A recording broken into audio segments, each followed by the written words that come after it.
This year, set a goal and achieve it. I'll give you some tips on goal planning for the coming year in this video. Hello, I'm Stephen Goldberg of Optimus Performance, bringing you practical tips and ideas on leadership, team development, and employee management in the workplace. Every year for the last few years, I've published my annual Year in Review workbook. It's a PowerPoint workbook that you could download, and it helps you simply to review your past year and set your goals for the year to come. I do it myself every year, and I've just been working on it. In my last week's video, I suggested taking the time necessary to review your previous year. Now that you've done that, and if you haven't, go back and do that, it's time to set your plans for the year. But often we set a goal and we forget about it, or we set too many goals.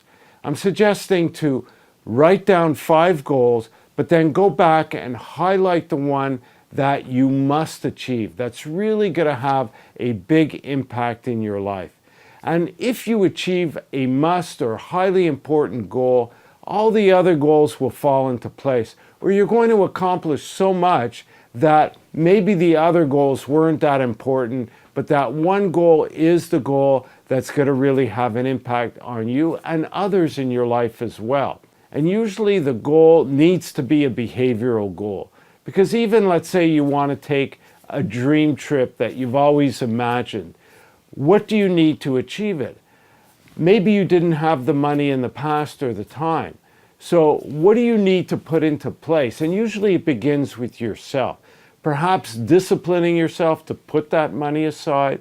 It means thinking about how you spend and how you're going to save for that. So it's really requires some behavioral change perhaps, or some fortitude that you need to develop. And how are you going to develop that? Maybe you have a goal to get a promotion in your company.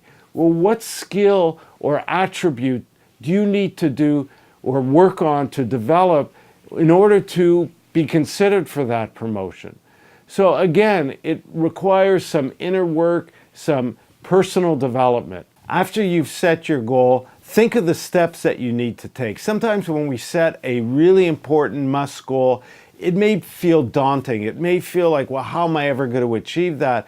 And people sometimes put their goals aside because they don't know, or they don't believe, they don't have the confidence that they can achieve it.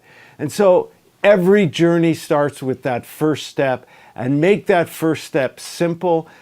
Get that feeling of accomplishment. That'll drive confidence and allow you to go to the next step. There's that old expression, an inch is a cinch. Start with that small step, that inch, get that accomplishment, then go to the next one. Now, I also have a 1 goal planning worksheet that you could also download from the document section of my website or from Eloquens. I'll put links to that in the description of this video. So writing them down, using this workbook, you have a reference to go back to. But one thing I suggest, which is part of this workbook, is to schedule a time to review your goals. I set mine as once a month, every last Friday of the month at a specific time. It's in my calendar. And at minimum, it should be every quarter. That way you can adjust yourself in terms of the goals, in terms of the steps you need to make. Sometimes you haven't even started the goal, and this is a way to remind yourself, hey, the year is moving on. I need to get going on this particular goal. I hope this tip is practical for you and that you'll get going on goal setting right now or whenever you're watching this video. Check out the other videos on goal setting. There's also a video recommended for you right now. Download the workbook, get going. Thank you for listening, and have a great year.